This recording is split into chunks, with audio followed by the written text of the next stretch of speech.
नौकरानी बना के रखला तू रानी के सपना दिखा के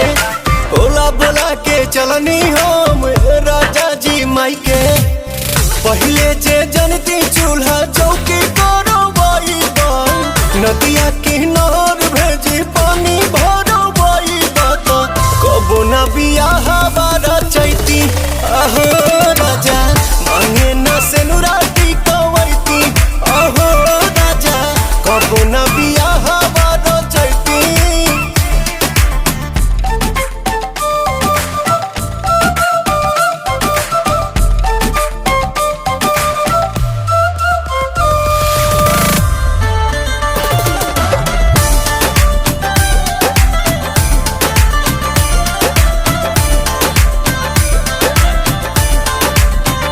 साड़ी दिहल पापा जी के गाड़ी दिहल पापा